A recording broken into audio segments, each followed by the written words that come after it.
Welcome to New Life Live, the premier place to receive free advice from Christian psychologists and counselors for the mental, emotional, relational, and spiritual challenges you face. Since 1988, we've offered compassionate responses that combine God's truth with proven psychological principles to guide you toward healing. Our phone lines are open. Call us now at 1-800-229-3000. Welcome to this Memorial Day edition of New Life Live. I'm your host, Brian Perez, and we are here today with Dr. Alice Benton. She's a licensed she's a clinical psychologist. Dr. Alice Benton, how are you today? Hello. Doing well today. Good to have you here. And licensed marriage and family therapist Marc Cameron joins us too. How are you, Marc? I'm good, thanks. Get your headphone situation taken care of It's there? all sorted out. A little bit of a panic, and Alice bailed me out. Perfect. So Alice, bail the rest of us out. What is on your mind today? I'm going to try, because a serious topic is on my mind. The increase in suicidal thoughts and suicide attempts. We actually had, on a recent show the three of us were on together, one of our final callers shared at the very end of the call that she has suicidal thoughts. Mm-hmm. I've heard in the last couple of weeks, whether it's from callers, some from family, some from clients, I hate myself. I can't stand this pain. I don't think I can live another day with this level of pain. My family would be better off without me. So my suicide would be a gift to my family. There is so much pain in our world, and we're seeing an increase in suicide being considered as an option, or as self-harm being part of the solution that people are choosing. I saw some statistics recently that the suicidal ideation rate for adolescent girls is higher than ever before in recorded history. And emergency room visits for self-harm are up more than they've ever been before as well for adolescents. And I want to talk about some of the mistaken approaches we sometimes take when we know a family member is suicidal. And not asking, not bringing up the topic. It's an understandable approach because we might think they don't want to talk about it. Or what if they're not thinking about it right now? I don't want to bring that pain to their mind. But the silence, depression, suicidal thoughts grow in isolation and silence. There's this phrase that we're as sick as our secrets. And so when these thoughts stay in the dark recesses of our mind and they're not brought out into relationship, their power grows. We do our family members a service when we ask them, how are you really? I don't want just a surface answer. I want the deeper heart answer. And especially if you've heard these kinds of phrases I'm repeating now from your family, you told me once that you hate yourself sometimes. How are you doing with that?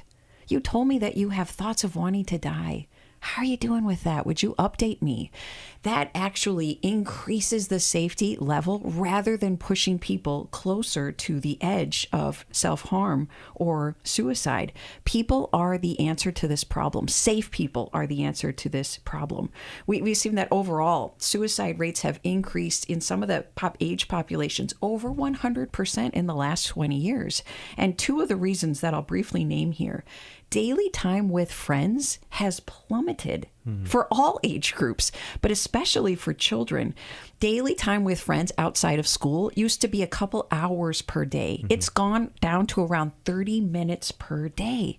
And so we feel like we're socializing when we're on screen, when we're gaming with friends, when we're on social media, but it's a superficial form of connection that doesn't have the deep effect of face-to-face time, which can happen on screen, but in person is the most powerful antidote to depression and suicide. Yeah, Marc?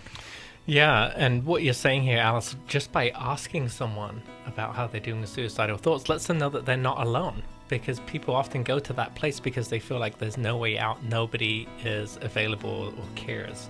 So asking someone, it's really powerful. When I say, how are you? And I get I'm fine, I usually ask, but how are you really doing? And then I often get a different answer than the I'm fine. Yeah, it's very true. Whenever Alice sees me, she says, how are you, Brian? And I say, I'm fine. And she Are goes, you Gotta really? dig deeper. Are you really? Really, Brian. Yeah. These two here. They've got me cornered. We don't let you get away with That's it anymore, right. That's Brian. right. Perfect. Okay, Charles and Mary, you're coming up here on New Life Live. Thank you so much for listening today. Thank you for watching as well. We're going to talk to you guys in just a moment here on New Life Live. We've been married 33 years. We attended the Intimacy and Marriage Workshop. Even though we've read books, or attended a few other marriage weekends, this was certainly different and a lot more intensive than initially that we thought. When you come to intimacy in marriage, you're going to be immersed into a 3-day process. Was not really sure exactly what to expect, but the idea of learning to really understand intimacy was intriguing. We had been in the same patterns of struggle over and over again. If you've thought, I don't think we can ever change, we're just in this rut and we can't get out, the Intimacy in Marriage workshop can help you get out of the rut. The Intimacy in Marriage weekend is July 25th to the 27th in Washington, D.C. Register online at newlife.com or call 1-800-NEW-LIFE and use the discount code NLL to save $50. 1-800-639-5433. I would highly recommend it.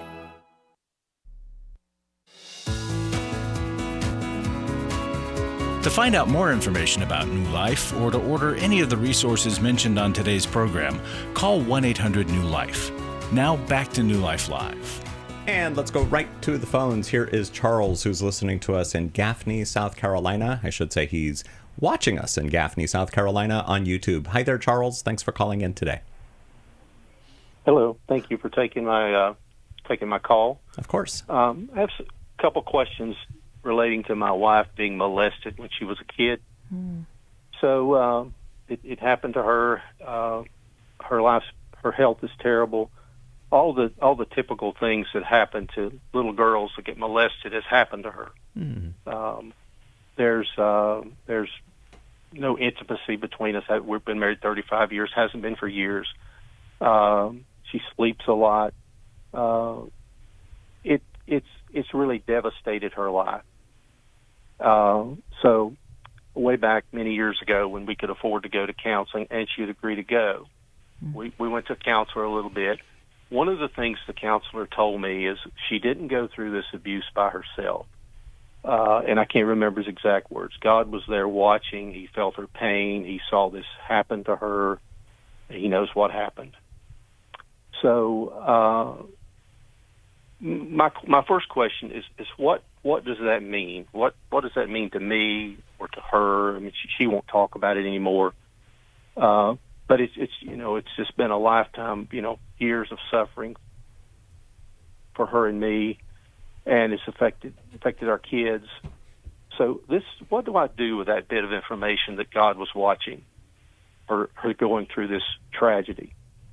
Also, is he still watching? Is he still watching her life as it progresses and all the pain this has caused her and me and all the family? Is he still watching this? Really quick, Charles, can I just... No, go ahead. I'm sorry. Yeah. Well, that's a question. Is he still watching this?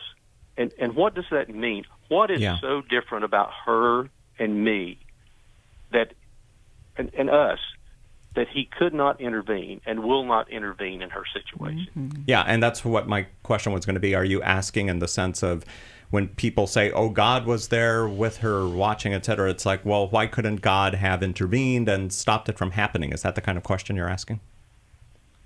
Exactly. Yeah. Exactly. And there's very few people know about that even happened to her. It's a very small circle.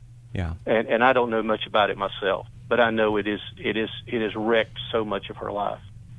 And Charles, in order for us to get to an answer for you of our opinion why he didn't intervene, would you tell us about your anger at him that he didn't protect her, and then perhaps anger you might feel that she was willing to access help and now she's withdrawn even more because you all have suffered immensely because of her molestation?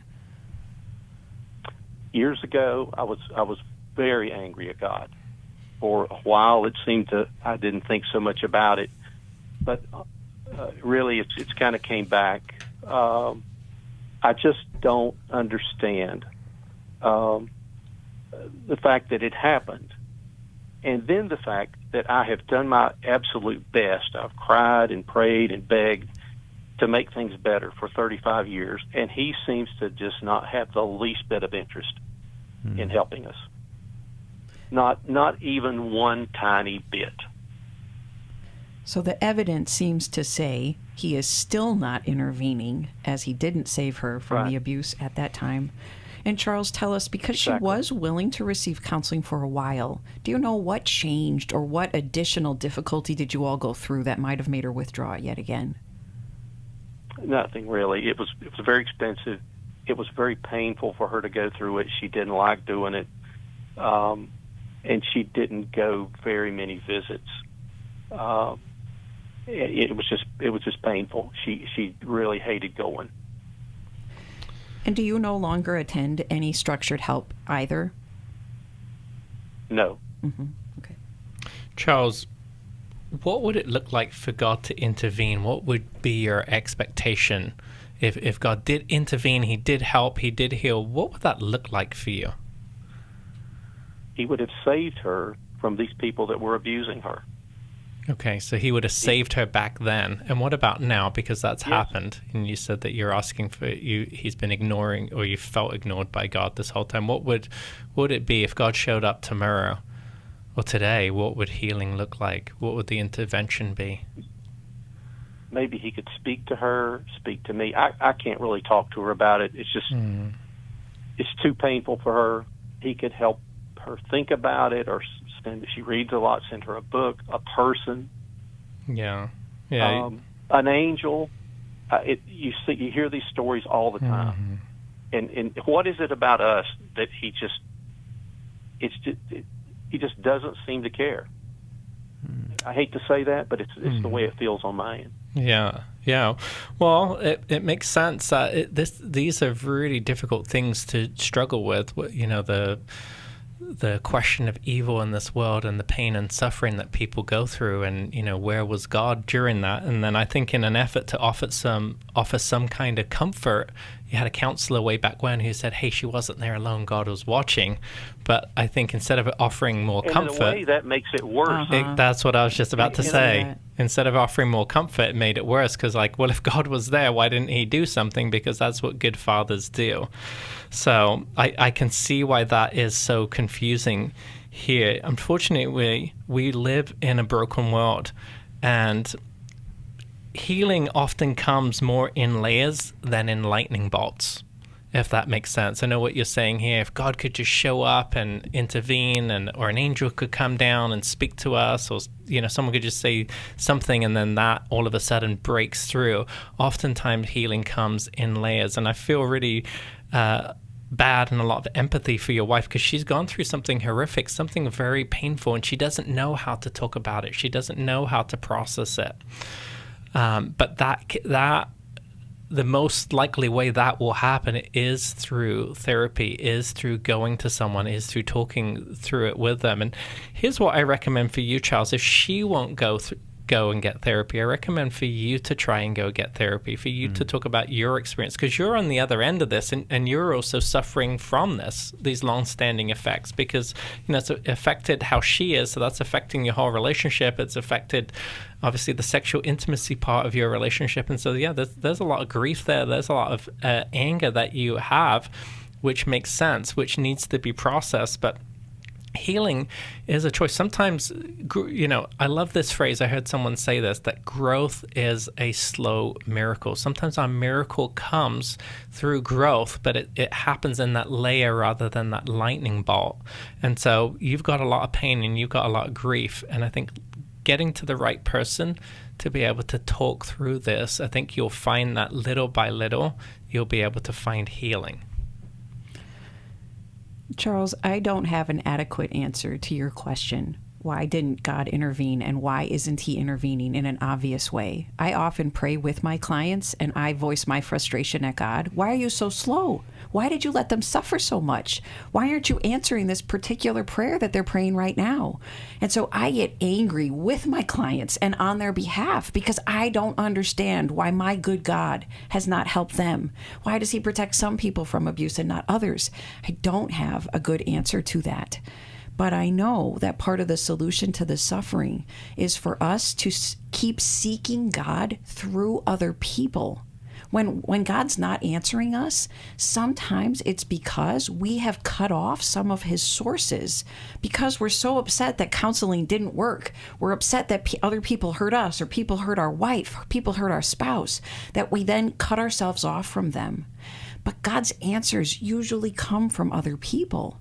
And it's so difficult that to get healing, you have to go back into what has been hurtful, people, relationships.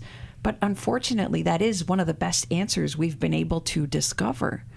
And so I think Marc is right that as your wife is unwilling to re-enter counseling, and I understand why, her process was more painful than not. And a difficult aspect of therapy is that we tend to feel worse in therapy before we feel better because we're finally talking about the things we've been avoiding for years. And so there's got to be a willingness to keep pushing through and working through that pain to be able to get to the other side. Your wife is too scared and hurt, but you sound like you might have some willingness because you're still looking for answers.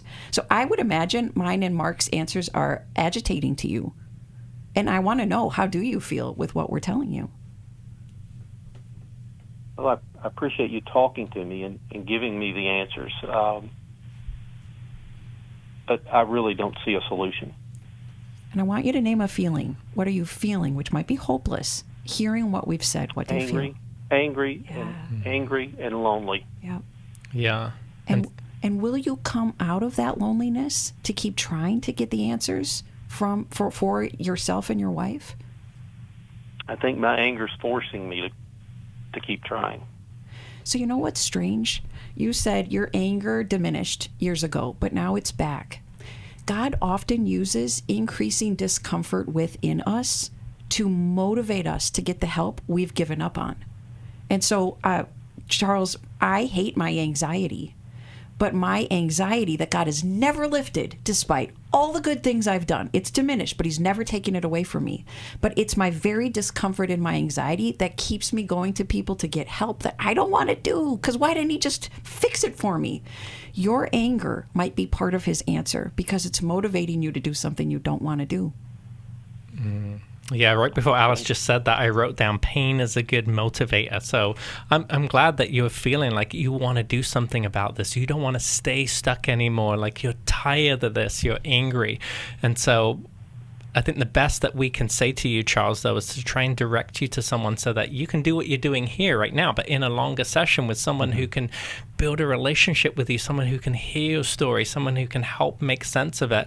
And a type of therapy I want to encourage you about for your wife, and it might take a little bit of time before she's willing to do this, but there's a trauma-based therapy called EMDR. It stands for eye movement desensitization reprocessing, and there's a lot of research about the efficacy of EMDR and how helpful it can be and how quickly the help can be to reduce sensitization to trauma. And it's actually different than talk therapy. You don't have to talk through the whole experience. You do have to go back and have some discomfort, as Alice is saying, to be able to experience certain feelings, but you don't have to talk through everything that's happened.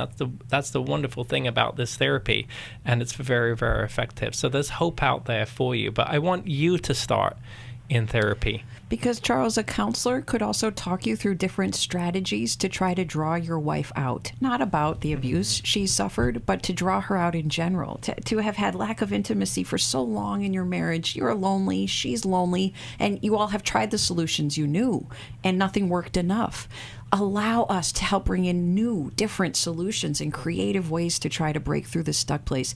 God tells us that he always makes a way out. No temptation is so great that he won't make a way out for it. But we've got to stay open to it, and that's usually through other people.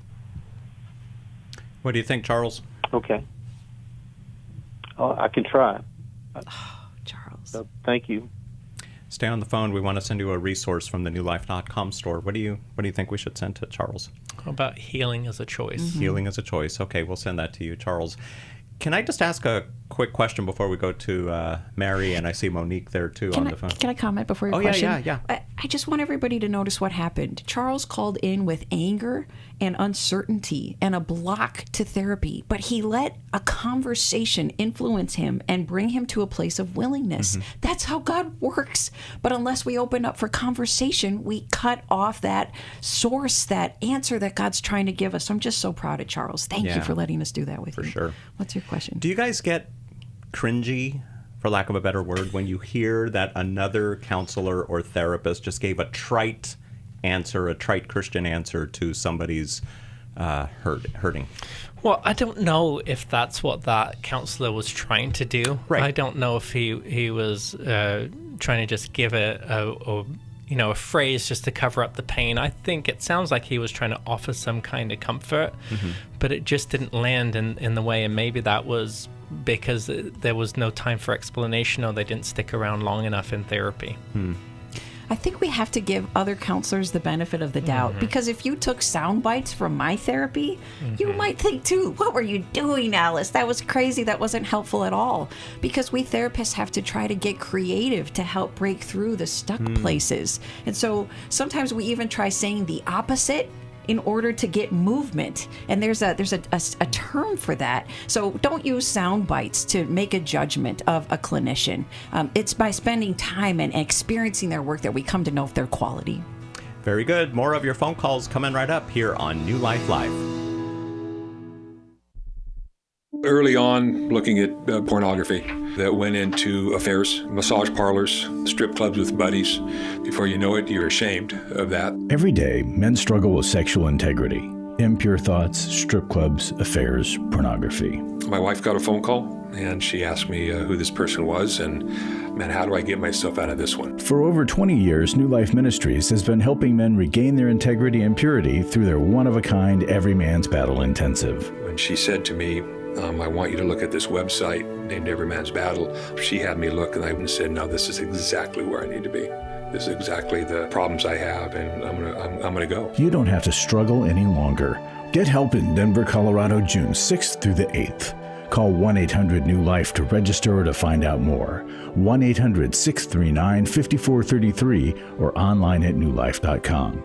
Use the discount code NLL to save $50.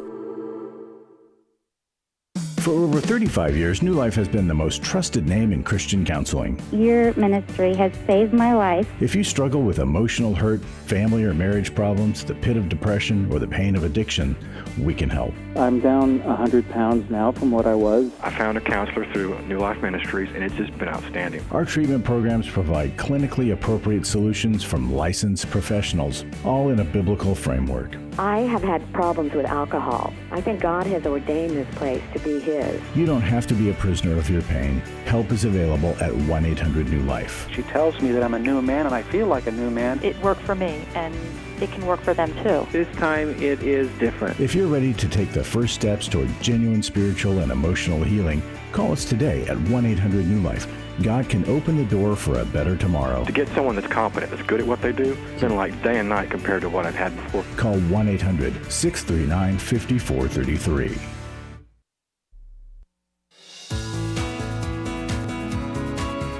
We'd love to hear from you. If you have a question or a comment, call toll-free 1-800-229-3000. Now back to New Life Live. When you support New Life Ministries, you're helping people connect with transformational resources that can have an impact on future generations. When one person breaks an addiction, gets healed, gets healthy, it has a ripple effect on those around them and for generations to come. You see what we did with Charles, who called in just a few minutes ago here on New Life, and we're here to help people all the time, 24 hours a day, 7 days a week at newlife.com, our call center as well. But right now we're in the middle of a matching gift challenge, and you can help us reach that goal by the end of this month when you call 1-800-NEW-LIFE or text the word match to 28950 or go to newlife.com. Here is Mary, who is in Jacksonville, Florida, watching us on YouTube. Hi there, Mary. How can we help you today? Oh, thank you so much. I'm calling because I need advice about how I can advise my niece. She's being in a relationship with her high school sweetheart. She has 2 children of him, and he is a mama's boy. The mother now is living with them, and this is the first time ever that she publicly says to me that he's a mama's boy and share with me what is happening. Let me just tell you a little bit about both of them background. My niece is coming from a divorced parents. He is coming from I don't know how to call it. The mother never told him about his father, who his father is. So he grew up without knowing who his father is. And he recently proposed to her like a few months ago after so many years of relationship. And what I have noticed is that the mother basically is the boss. In the house, whatever she says, that's what it goes. And she doesn't pretend to hide it. She does it publicly because no matter what is happening, she basically show you who she is. And I don't know what to tell her because I can tell her if I will take something like that to her, but I don't know. It's like she doesn't see that the time is passing by, and she doesn't see herself as hurting that she is. She doesn't see it. It's like I don't know. I don't even know how to explain this. It's so weird, the whole thing. I remember one occasion my husband and I, we gave both of them a book when they had the first child, a Christian book, on how to shepherd a child hard. And the mother says to me, "Oh, give it to me. I will read it." and I said to her, "Well, you are not the mother. You are not the father. You are the grandmother." And I look at him, and basically everything is like that, He always telling her, like, hey, I understand how you feel, but it's just words, never action. I think that he manipulates her because he says something like, you don't know I am in such a pressure. If he is your mother, what do you want me to do? Are we going to leave her on the street? The lady, let me tell you this, she's in her 60s, but she looked like 30. She looked amazing, in shape, super energetic lady. You will never say that. And why is she living with them, Mary? Well, she used to live with other roommates. Her story is that she lost her job, and she went to live with her mother, which is out of the country, for a few months because the mother need help, but I guess the mother couldn't take it and send her back here.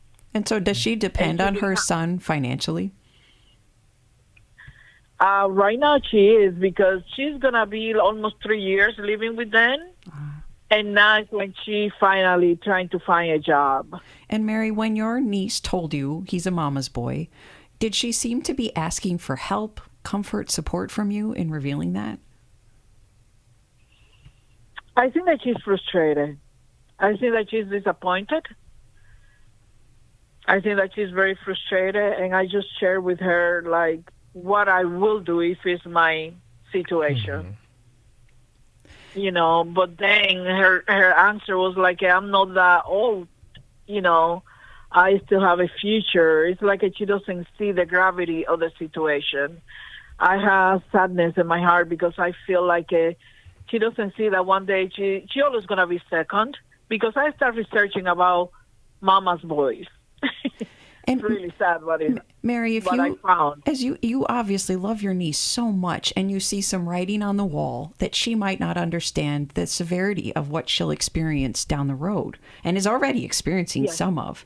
If you were to tell your niece, I love you and I have some thoughts that I want to share with you, some concerns, would your niece be open to that? She always listens to me. She does. I see her like I always was close to her since she was born, because I helped my sister. I babysit her forever, her and her son, and her and my other nephew, her brother. So she grew up very close to me, yes. I think that she will listen to me because she's the one that's sharing. So you're a good source because you have such a foundation of relationship. So what I want you to be thinking about is the smallest bit of truth you want to share with her, surrounded by love, and then a possible solution to it. And I've got some ideas of how we might fill those blanks in, but I want you to think about that over the break. And a quick question for you, Mary. Did he propose to your niece after Mom moved in? Do you think it was at her prodding? Do you think she's the one that talked him into proposing? I was surprised when she told me that he proposed to her, because It's been such a long time. Yeah, for sure. Okay, we've got to take a break. We'll continue this conversation when we come back here on New Life Live. Thanks so much for listening and watching today. Do you need help for life's hard situations? My husband recently said he wanted a divorce. I'm confused on what I should do. I have an eating disorder. New Life Live answers your questions on relationships, grief, addiction, trauma, anxiety, and much more, all from a biblical perspective with our panel of professional counselors and psychologists. I learn a lot from your program. You help so many people. I appreciate your ministry. Whether you listen or watch, there are so many ways to connect with us to ask our panel of counselors a question. Call us Monday through Wednesday at 1 p.m. Eastern, 10 a.m. Pacific at 1-800-229-3000 to ask your question on New Life Live. Or go to newlife.com/radio for other ways to get your question answered. I'm trying to find help. I just want to know how to set boundaries. If it's a sin, what am I supposed to do? Need a therapist or a coach, a resource, or an intensive? Call us at 1-800-NEW-LIFE. That's 1-800-639-5433. 1-800-NEW-LIFE. I was sort of vaguely familiar that the 12 steps had some origination in the Bible. I found Life Recovery, and one of the things I liked so much was that it had such a broad appeal. It wasn't limited to just alcohol or drugs, that it was addressing a wide range of problems. At New Life, we believe everyone can benefit from a life recovery experience. There are life recovery groups all over the country. They take place online, in conference calls, and in person. And if there isn't one in your area, we can help you start one. We have startup materials, leaders' guides, CDs, Bibles, and more, all with discounts available for groups. Call us at 1-800-NEW-LIFE and ask for Terry Ward.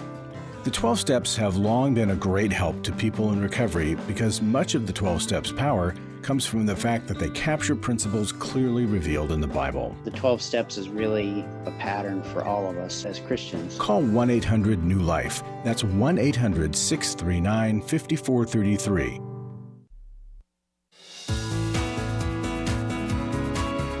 We're glad you joined us for New Life Live.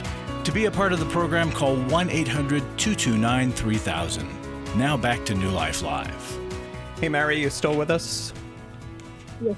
Awesome. Thanks for holding through the break. Now, you heard the questions that Alice had for you. How do you think your niece will take it? I think that she will listen. I don't know if she will have the courage to do it, because it's not the first time that I say, you don't put your foot down, Mommy.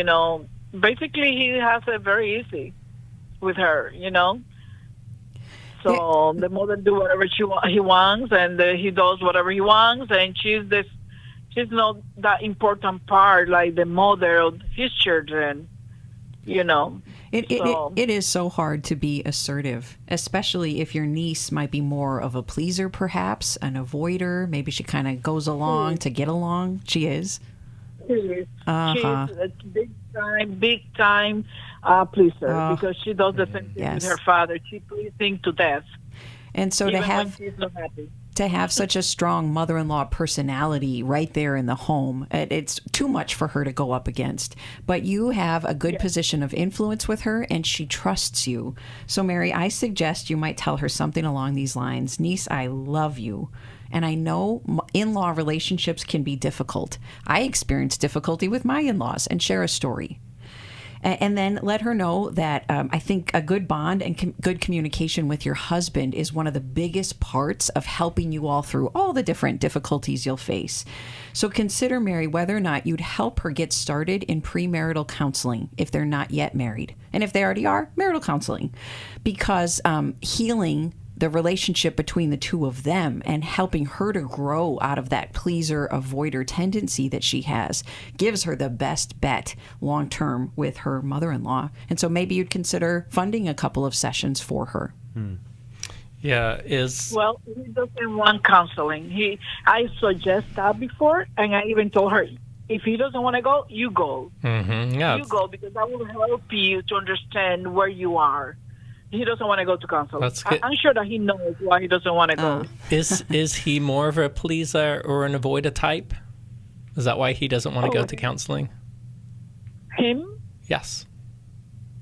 I think that he just doesn't care, to be honest with you. I think that he just he had make it so easy to him that I don't think that he doesn't care to do it right. You know, I always encourage him about his children, the example that he's setting, his legacy, and he listens. But you know, there you go. Yeah, I'm just curious if he can stand up to his mom, or does he? If you want to, sorry? I'm curious if he can stand up to his mother. What I heard, sometimes they argue and they don't talk to each other for a moment. And then, you know, she comes very sweet and everything goes back to the same thing. Okay, so he can push back somewhat, but there's a level of codependency, what I'm hearing in their relationship. And is he an only child? Was it just him and his mom growing up? Yeah, he's the only child, and she never allowed him to know who his father is. Oh yeah, so they grew up just those two together. So there's a level of codependent bonding that's happened between them. And then I'm hearing from you too that she's young, she's 60s, she's energetic, she could be providing for herself, and so it is difficult having her live in the home, especially if she's a very strong personality. So I think what you're saying is the right thing to do, is to encourage them to go to therapy, and if they don't want to do that, for her to go, because as she goes, she can learn to practice standing up and asserting herself, and it sounds like that's what she needs to learn how to do, because every couple has a conflict cycle or a core pattern, and that's explained in the book How We Love. It talks about the different attachment styles that each person has, and when two different attachment styles come together, that produces a predictable core pattern. And when one person doesn't want to work on it, then the other person is left with changing their part in the pattern, and that gives the spouse a new person to interact with. And so she likely needs somebody to help empower her. She may need somebody to help practice and do role plays as she learns to stand up and become more assertive. And it's good that she has you in her life. I just want to caution you, don't get triangulated into the situation, because they already have this triangle between them two and the mom.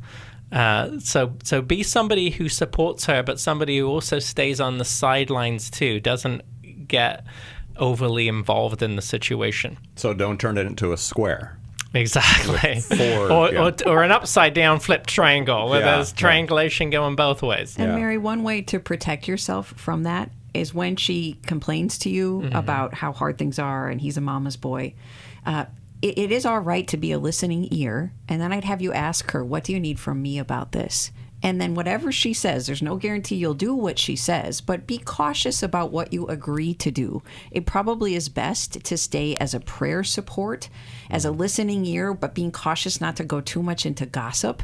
If she only wants to talk about it to complain without doing anything, that doesn't tend to be helpful to allow that kind of conversation to continue. So it's also okay to say, I can listen for a little bit, but I want you to take this into a counselor. Even if she won't go to a counselor, you can keep your listening limited so you protect yourself from unhelpful gossip while pointing her back to what you know to be a solution. She can decline it, but you're doing a good job with telling her what would be helpful. Yeah, and we were talking about this with another caller, that pain and discomfort are a great motivator. And so sometimes it's as you listen, you just ask thoughtful questions and you say something like, that sounds like a really difficult situation. What do you think that you're going to do about that? What do you think are some action steps that you can take to change the situation? So asking thoughtful questions to put the problem back with the owner can be really helpful. And then if she doesn't know, you can say, well, I have some ideas. Have you thought about this? And then you can make suggestions. So it's more like you're leading her with suggestions rather than you're telling her what to do. Because when you tell her what to do, that's where you get you involve yourself in being triangulated into the situation. What do you think, Mary? I do. I always ask her question, like to make her think. Like, what do you want to do with your relationship? What you wish to happen? And question like that, like, where do you see yourself in the future? I think we should, we're going to send you How We Love. And I think that would be to give to your niece. And that could be a great exposure for her to start to be able to see, rather than the problem that's happening in front of her, the pattern that she and her husband are stuck in. Yeah. And that provides some direction for how to get out of that.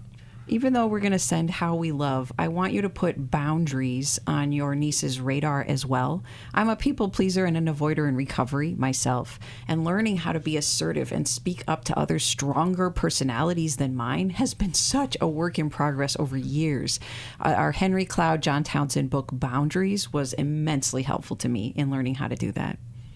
Very good. Mary, thank you for calling in today here on New Life Live. You know, you guys brought something up when it comes to people who want to cry on your shoulder and want to share all their hurts and pains, which there's nothing wrong with that, of course, but you see that pattern of them not actually wanting to make a change, or you give them some advice and they don't take it, and they wind up being in the same situation over and over. But those are great questions. Are you going to do anything with what I recommend? Or, I mean, where do you draw the line there? There's a phrase we use, a help-rejecting complainer. And it's a style of coming to say, I've got this problem, it's so awful, my life is so difficult, but then a lack of desire or willingness to do anything about it.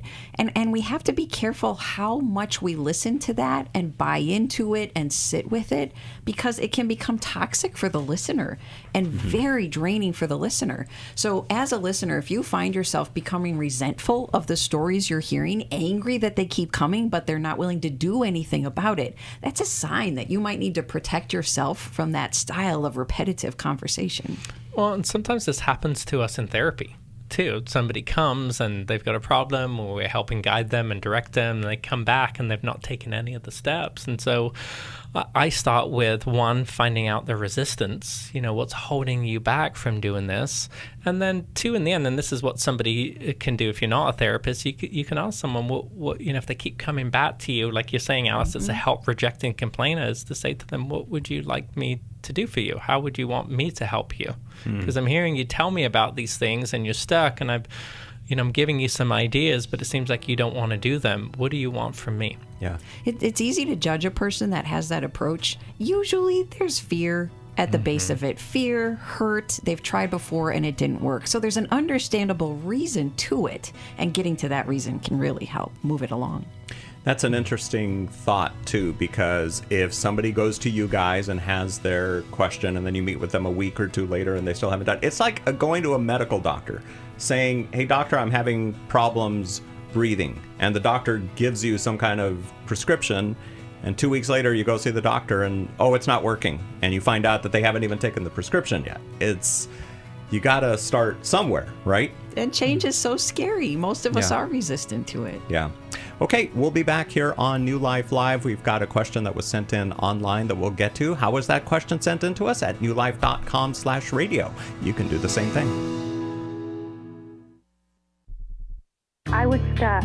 I was so stuck. 27 years married. My husband addicted to pornography for the majority of our marriage. I was very isolated and didn't really know which way to turn. If you've been affected by betrayal, an emotional or physical affair, or pornography, Restore Intensive will equip you with support and tools to help you through. When two people want to do their part, we can be restored. But if they don't, we can still be restored. We are not stuck because someone else made a decision. That God lets us weigh in on how we want to walk out our lives. Our wellness does not hinge on another person's decision. The Restore Intensive is coming to Washington, D.C. November 7th to the 9th. Register online at newlife.com or call 1-800-NEW-LIFE and use the discount code NLL to save $50. You guys helped me figure out what was going on. 1-800-NEW-LIFE and the discount code NLL. Club New Life changes lives. You guys came along into my life in 2022. That was a really, really difficult year of my life. You can help New Life Ministries provide Christ-centered hope and counseling resources to thousands of people by joining Club New Life today. I began to really process a lot of things that I've needed to for a long time, and y'all were a very big part of that. When you sign up to support us monthly through Club New Life, you'll make a difference in the lives of individuals and families with godly counsel and connection to help. I came out of it having never experienced anything like that, and y'all were there. Join today and help continue the message of hope to a troubled world. I knew I had to keep going, and I joined Club New Life, and y'all have been the resource that has now been a light for my wife and I. Go to newlife.com/CNL, and together we can help hurting people find help and hope in life's hardest places. Keep doing what you do because it makes a difference. newlife.com/CNL.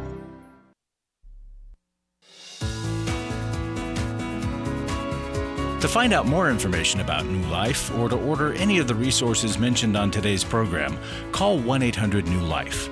Now back to New Life Live. There's a common belief out there, but it's false, that you're thinking, that you can think that your own thinking can fix you. Mm-hmm. And on today's episode of Every Man's Battle, which is our podcast, one of our podcasts, and it just released today, you can find it wherever you get your podcasts, JJ and Doug dive deep into this thinking, that this false belief, I should call it, and it's a conversation you don't want to miss. Now, you guys haven't seen this episode yet, as far as I know, because it just came out today. What is this? Why do people think that they don't need advice from other people, that they can just solve it on their own? And I'm not talking about a Rubik's Cube here like we were earlier. But I think there are multiple different reasons why. But there's truth that my sick brain that keeps getting me into the same problem can probably not be the same brain that gets me out of the problem. And it's why God points us back to community again. He has developed the body of Christ such that people have specific talents, and we don't all have no one person has all the talents. And so we need to go to other people when we've hit our limit, we're lacking, and we can't fix or solve the thing that our sick brain keeps getting us stuck in. But I think it can be pride. I don't want to admit that I'm stuck and can't get out. Fear. I'm afraid of other people because people have hurt me. And embarrassment. It feels shameful sometimes to ask for help, but those are all unfortunate reasons that really keep us stuck rather than getting us to the freedom that is available if we ask for help. Especially with the Every Man's Battle podcast, because it's designed for men to overcome sexual issues like watching porn or cheating on their spouse, whatever the case might be. So again, you need to watch this podcast. Any thoughts from you, Mark? Yeah, I think Alice hit on all the reasons here. Shame is a very big one. Mm-hmm. People don't want to ask for help because fear or embarrassment, I'm not good enough, or I'm weak, or I don't want people to know what the problem is. But I think it was Einstein who said this, I could be wrong, that you can't solve your problems with the same type of thinking that got you into them. So you have to have a fresh perspective to get out of your problems. And that's the great thing about benefit of going to a therapist, is that they've been trained. And hopefully, there's difference between training and wisdom. If you go to someone who is also wise too, and who can help you see something differently. Sometimes the hardest thing to change about ourselves is the way that we see things. Mm-hmm. And we all have blind spots, and you need someone to point that out for you to be able to see where you're going wrong. You can find Every Man's Battle wherever you get your podcasts. Yes, even today, Memorial Day, we released a new episode. You can also go to our YouTube channel and make sure to share the episode with someone who needs to watch or listen. Hey, here's a question that was sent in online, because if you go to newlife.com/radio, you'll find ways to get your questions to us. You can call us when we're here in the studio, or you can leave us a voicemail or send us an email. And here is what Debbie wrote in. Debbie is a podcast listener, and she says, "Why are my friends only interested in telling me what they are going through, but uncaring when I share my difficulties?" So Debbie says, "I listen and follow up when my friends share with me, but do not get the same reciprocation. Mm-hmm. When I share a difficulty in my life, my friends always respond with statements like, 'I've been through that,' then continue on talking about themselves. After I share, none of them ever ask how I'm doing. It's always about them. Because of that, I now don't share anything, and have disconnected from some of the friends I had because they are too needy and all about themselves. I've been vulnerable to several of my friends, but I don't see where it's been beneficial for me. I know that I am now isolating myself, but I'm tired of being everyone else's sounding board and helper of their problems while mine are ignored. I feel very used." So, Alice and Mark, we've got a few minutes left. What would you suggest for Debbie? Yeah, so her relationships obviously here are imbalanced. But when our relationships are imbalanced, there's something that we can look at, what has been our part in there? Because Debbie has likely, even though this might be hard to hear, Debbie likely created some of the situation that you're in by allowing them to be imbalanced. And maybe you're more of a pleaser type person, and so you want to help others, and that could be why they're drawn to you to tell you their problems. But then when you're wanting to have some reciprocity here and share with you, they're too caught up in their own stuff to be able to think about and listen to you and help you. And so you may have to change the levels of your friendships. You may have to stop rescuing people, stop pleasing, stop helping them out, or also confront them on this topic and say, hey, I'm feeling hurt on the inside. I've listened to a lot of your problems. I don't feel like that you listen to mine in the same way. And I want us to be able to find some balance. And it's scary to be able to have that type of conversation, but it's necessary sometimes in relationships to build that deeper connection. Mm-hmm. And other times it's learning to distance yourself from somebody who is more of a taker so that they can see, so they can notice the distances happen and ask you about it. Alice? I heard, Debbie, in your pain, you said, I'm not talking to him anymore. I'm not sharing with them anymore. But it sounded like you were still in relationship with them. And it's completely understandable that in protest, we shut down. There's this belief that people should know what I want, and they should obviously know it and give it to me without me having to ask. But most of us are not educated in how to have healthy relationships, unfortunately. And a self-centered approach to relationship is more the common default, where a curiosity and a natural generosity, like I think you have, is uncommon. And so if the people around you are decent people, they may be willing to learn how to love you better. But then you have to reveal your need, and that's scary to do because it's vulnerable and it's letting your guard down. But I have found that many a time we don't actually ask for what we need, but then we're hurt when we don't get it.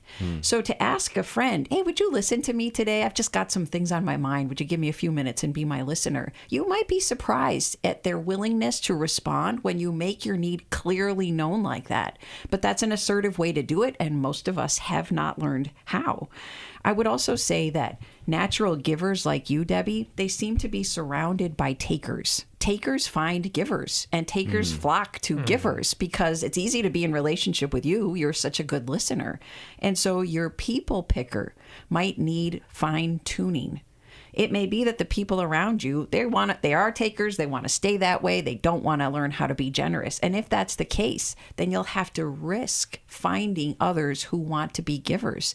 I have found that in the New Life community, it seems like there's so many people who know they're broken, they want to learn how to be in better relationship, and they're hungry for relationship and for community. And so some of the best people I have met who are givers like you, Debbie, I've met them in the New Life workshops, in the New Life groups, the recovery groups, at our conferences. So going to places where you know other givers gather makes it more likely that you'll meet people who want to be in reciprocal relationship with you. Say that 5 times fast. No, I can't. Where other givers gather. I like it. Did you have some thoughts, Mark? Oh, no, I think Alice hit it. Yes. Yeah, yes. I think it's really saw good. You coming up to the microphone. I thought you wanted to add something. But why is it that we hear from people like Debbie who say, I'm a giver and all my friends are takers? We rarely hear from a taker who says, I'm too much of a taker. How do I become more of a giver? Do they not see it, do you think? Do people not see that they're not the ones that are, that they take from people, but they never give in return? I think we only ask the question when our pain level has reached such an amount that we want it to be different. And so I don't know why, but I could guess that the takers, especially if they have relationships with good people like Debbie, well, I feel fine because Debbie will listen to me, so I don't feel like I need other help. But I think that that's often true. Takers who are not confronted, stopped, and we don't point out what they're doing, I think they can be oblivious to it. And so they continue on happy in their ignorance that they're takers and not givers. And we've got to point it out to them. Yeah. All right, that is all the time we have on today's episode of New Life Live. Thank you so much for listening and for watching today. If you've got an issue that we didn't talk about today, it's because we didn't know that we were supposed to talk about it. So would you call us tomorrow? We would love to hear from you at 1-800-229-3000. Hey, God bless you guys. Thanks for listening. Thanks for also supporting us financially. We're in the middle of a matching gift right now. Get more details at newlife.com. Thanks for listening. We hope this program has helped you by giving you insights for handling the challenges you face in your life.